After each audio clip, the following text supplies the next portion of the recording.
முத்தமிழறிஞர் டாக்டர் கலைஞர் அவர்களின் அன்பு உடன்பிறப்புகளே, உங்கள் அனைவருக்கும் என் பணிவான வணக்கத்தை தெரிவித்துக் கொள்கிறேன். என் பெயர் சே யோகஸ்ரீ. பிரம்மாண்டமாக சேலத்தில் நடைபெறும் 2வது மாநில இளைஞரணி மாநாட்டிற்காக எனது சில வரிகள்.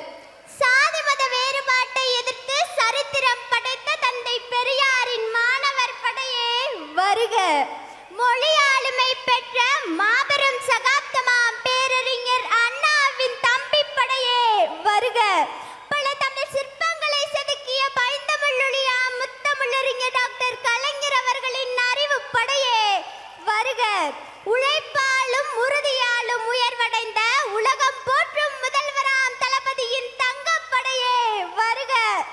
ஒற்றை செங்கல்லால் அடிமையாட்சியை விரட்டி அடித்தவராம் அண்ணன் உதயநிதியின் அன்பு படையே வருக. வில்லனும் கழகத்திற்கு கூறிய கணையா உணர்வு படையே வருக. இருவண்ண கொடிகளை ஏந்தி உரிமைகளை மீட்டுக் கொணரும் உறுதிப்படையே வருக. காரா கிரகத்திற்கும் அஞ்சா நெஞ்சம் கொண்ட அரிமா படையே வருக. மாங்கனி மாநகரமாம் சேலத்தில் 2வது மாநில மாநாடு நடத்த பேரணியாய் திரண்டிருக்கும் இளைஞரணி படையே வருக வருக வருக. முத்தமிழறிஞர் டாக்டர் கலைஞர் அவர்கள் ஆற்றிய உரையை நான் உங்க எல்லாத்துக்கு முன்னாடி சொல்லணும்னு விரும்புகிறேன்.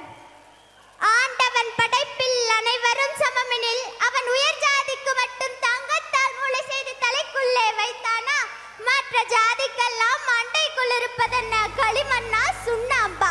கங்கையை போல் வடமொழியில் கவிதை தந்த வால்மீகி வியாசன் எல்லாம் பிரம்மதேவன் கால் பெற்ற பிள்ளைகளே. வல்லவன் யார், கம்பன் யார், இளங்கோவடிகள், ஒற்ற கூத்தர், இவரெல்லாம் யார் யார்? பிரம்மன் தலையில் பிறந்ததில்லை இவர்கள், ஆனால் தமிழ் மொழியின் இமயங்கள். 43 ஆண்டுகளாய் நாம் பெற்ற சுதந்திரத்தில் தகுதிக்கும் திறமைக்கும் தரப்பட்ட வாய்ப்புகளால் கிழித்ததென்ன தைத்ததென்ன? கிழித்து தைத்ததுதான் என்ன என்ன என்ன? இதற்காக திறமை அது தேவையா என்று நாம் என்றுமே கேட்டதில்லை.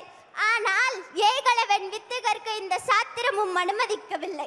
அவன் வில்லால் விதியினையை வெல்வான் என்று அவன் கட்டை விரலை காணிக்கையாக பெற்றதென்ன நியாயம்? தவம் செய்தான் சம்பூக சூத்திரன், தவம் செய்தான் சம்பூக சூத்திரன். தகுதி அவனுக்கு ஏது என செய்தீர்? அவன் தலை வெட்டி சாய்த்த கதை ராமபிரான் வரலாறு என்றோம். கட்டை விரலோ தலையோ காணிக்கையாக இந்நாளில் எவனும் கேட்டால், கட்டை விரலோ தலையோ காணிக்கையாக இந்நாளில் எவனும் கேட்டால் பட்டை உரியும் சுடுகாட்டில் அவன் கட்டை வேகும். என்ன இது? என்றைக்கும் இல்லாத வெப்பம் தலைமை கவிதையிலே என கேட்க தோன்றுகிறதா? பிறகென்ன? முதலுக்கே மோசம் வந்த பின்னர் முயலாத ஆமையாக கிடத்தல் நன்றா? 1000 அடி பள்ளத்தில் வீழ்ந்தவனை கை தூக்கி கரையேற்றும் நேரத்தில் கனமான பாறையொன்றை அவன் தலையில் உருட்டிவிட இத்தனைக்கு முருத்தர்களை கண்டால் உதைக்கத்தான் வேண்டும், ஓட ஓட விரட்டத்தான் வேண்டும். 6லும் சாவுதான், 100லும் சாவுதான். ஆனதாகட்டுமே, அந்த ஆட்சிதான் போகட்டுமே. மகுடமின்றி வாழ முடியா மனிதர்களானாம், மகுடமின்றி வாழ முடியா மனிதர்களானாம். சிசுவாக பிறக்கும் பொழுதே சிம்மாசனத்துடனா பிறந்தோம், சீவி விகுடன் பிறந்தது போல.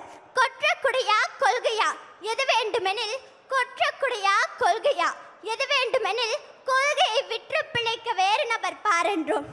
ஆட்சி வரும் போகும் நிலையல்ல, ஆட்சி வரும் போகும் நிலையல்ல. ஐயா அண்ணா வகுத்த கொள்கை போகாது, வாழும் நிலையாக. கொண்ட குறிக்கோளை பயிர்த்து கண்டுபிடி பேசும் பிறவிகளை பார்த்தால் போடா வெங்காயம் என்பார் பெரியார் கோபத்து. கொண்ட குறிக்கோளை பயிர்த்து கண்டுபிடி பேசும் பிறவிகளை பார்த்தால் போடா வெங்காயம் என்பார் பெரியார் கோபத்து. ஆபாச பேச்சாளர், நாராச எழுத்தாளர் காணின் நமது அண்ணா அவர்களை நெடுங்கால் நாக்கழகர், நடன நடையழகர் என நையாண்டி புரிந்திடுவார். ஆத்திரம் தாங்காமல் தானே அம்பேத்கர் அரசியல் சட்டத்தை சிதைப்பிடின் கொளுத்த வேண்டும் என கொந்தளித்தார்.